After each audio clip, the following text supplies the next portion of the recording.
receiving morphine when you're kind of like at the very end, that it speeds up the death process, or is that just a myth? No, so I always say morphine doesn't cause a person's death, but it can facilitate it. So, and what I mean by that is when a person is really uncomfortable, it's almost like they're being kept here. Like they can't relax enough just to die.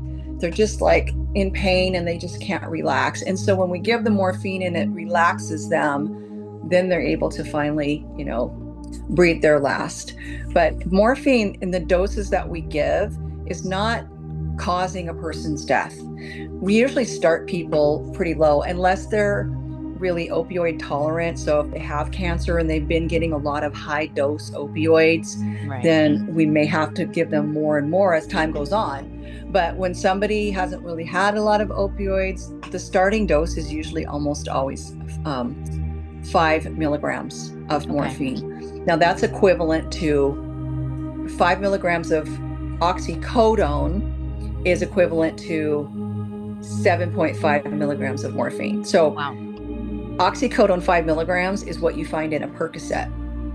Okay. So a Percocet is more potent than the starting dose of morphine that we give. That's interesting. And people don't have any problem with Percocet. They'll be like, yeah, give me the Percocet. Yeah. Morphine will kill me. But the morphine is actually not as strong, milligram per milligram, as Percocet. They give you Percocet if they pull out a tooth, it's like they give you Percocet for anything. Right. But here's what happens. So morphine is the gold standard in hospice. It works fast. We can give it liquid under the tongue, works really great.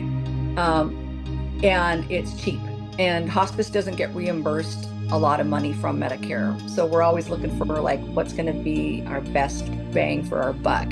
Morphine is tried and true. It works great. Most people on hospice, that's what we're going to give them is morphine. Yeah. When somebody goes on hospice, they die. And so people think, oh, the morphine's what caused them to die. They don't think they were dying and that's why they died. Right. And we also get really late referrals to hospice. People don't come on until the very last few days of their life. And so that's why there's this association with they went on to hospice and they died in 2 days. So hospice must have caused them to die faster. Right. And they don't realize that that person was already dying. So yeah, we give morphine safely. It's very effective and there's no ceiling dose on morphine. And that means that you can give a person as much morphine as they can tolerate. And that could be 800 milligrams, but we don't start them at that dose. We start small and work our way up.